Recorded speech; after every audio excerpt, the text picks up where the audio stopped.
kung anong gusto nyo i-flex natin. Para makabenta at kanyang sales rep. Sinasabayan pa niya ng pagsasayaw with Matthew Pangtang. Ang nire-request nila sa akin, yung kilikili post. Mas gusto nila makikita yung ating kilikili. Pinagbibigyan naman daw niya ang iba sa kondisyong dapat mag-check out sila. Sa bawat isang piraso kasi ng underwear, nakatatanggap si Deze ng 15% na komisyon. Ang nabebenta natin sa kada live selling ko is nasa 300 to 400 pieces. Taong 2023, nung pasukin ni Deze ang mundo ng live selling, Mga beauty products, tapos mga clothings, pero hindi po kasi siya masyado catchy dun sa mga viewers. at dahil pogi at gorka ang kuya may mga local underwear brand na nakapansin sa kanya at nagdala ng libreng produkto para kanyang ibenta. Sinus po nila ako na huwag kang mahiya kasi sobrang suwan ng income ako.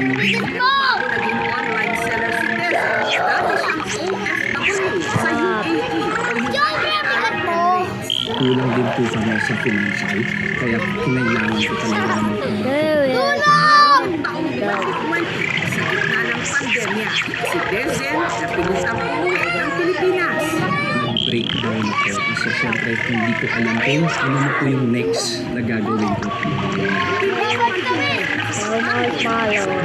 Isa pang pagsubok ang dumating sa kanyang buhay. Nagka-scandal po ako na rin po.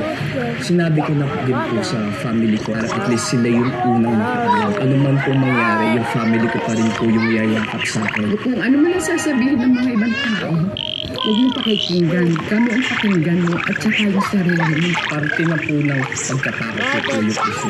Doon po ako nagkaroon ng mas tanggapin ko ano po yung mga dumarating ng mga problema ko sa akin.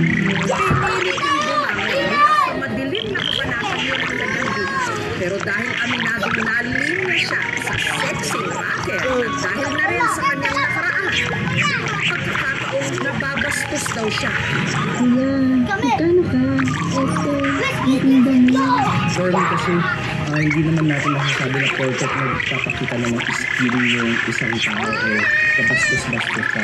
Para kay Deze, wala na raw siyang maitatago pa sa publiko. Ano man ang sabihin ng iba, alam niyang mula sa kanyang pagiging OFW noon hanggang sa pagiging live seller niya ngayon.